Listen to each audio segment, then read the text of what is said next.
Let's bring back into the conversation with us NBC News White House correspondent Mike Memoli. He's in Brussels. Also with us, former U.S. ambassador to NATO, Ambassador Ivo Daalder. Let me begin with you, Ambassador, and get your thoughts, your reactions to the overall news conference, the messaging coming out of the president and the White House, certainly as it pertains to some of the issues that you and I were talking about before we went to the news conference, having to deal with Ukraine becoming a member of NATO, and specifically the relationship with Vladimir Putin and what lies ahead. Well, I think you saw a very important message. On the one hand, just as the president said, we're back.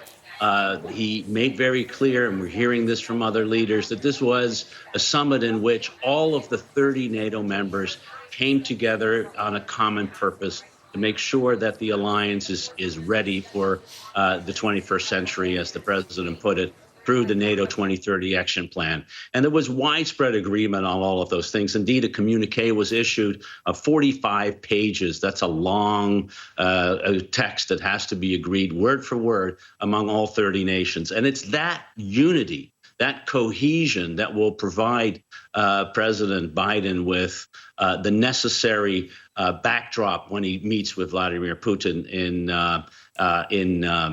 Geneva in the next few days, in the sense that rather than we have seen in previous times the alliance being divided on Russia, the alliance being divided between the United States and its European allies on Russia, you now have a united alliance represented by President Biden, who will be able to sit down with Vladimir Putin and says, your problem is not just with me, your problem is with the entire NATO alliance, not because of what we are doing, but because of what you are doing. And let's therefore now find a way to have a relationship that at least limits the unpredictability that we have seen for so far. And more importantly, find ways and areas we can cooperate. And if you agree to cooperate with me, I can bring the rest of the NATO alliance together in that purpose. And that's a strong message that gives him the basis. I think that's why he came to NATO first, and it was important to come to NATO first, and then went to see Vladimir Putin. Mike, one of the moments or one of the lines that stood out to me, the president saying there are going to be areas of cooperation with Russia that he will make clear. He doesn't want to negotiate in public, but he also is prepared and is going to tell the Russians, we will respond in kind. A very strong message from the White House.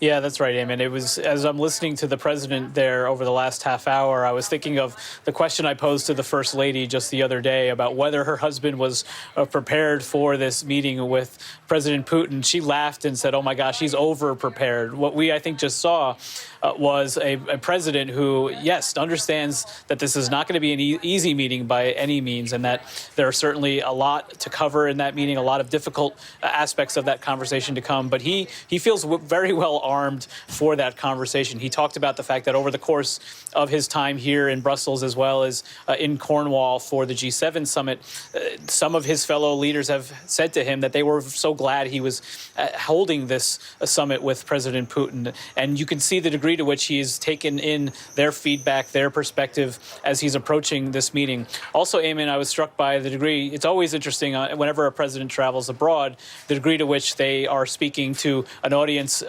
outside of the U.S. and to the domestic political situation back at home. And you saw how he began his remarks talking about the coronavirus, the number one issue he's been tackling as president. But then in that answer that he gave about what the reaction of Republicans is back at home, he continued to say he believes, he knows some Republicans know better in terms of their reaction to things like a January 6th commission, the way they're still following former President Trump. But he still believes that is a very narrow perspective, even if it is the majority of the Republican Party, but narrow, a smaller percentage of the American people as a whole. So certainly a president who feels one more day here in Brussels, he's going to be meeting with the European Union tomorrow, an important conversation to be sure, but then it's on to Geneva for a very interesting conversation, one that he was not willing to get too far ahead of in terms of what he wants to lay out to the president. And we're going to have continued coverage of the president's trip overseas as he continues his meetings with European officials before that one-on-one meeting with Vladimir Putin. Mike Memoli live for us in Brussels. Thank you very much for your reporting. Ambassador Ivo Daalder, thank you so much for staying with us in your analysis throughout the hour. Certainly appreciate your insights, sir.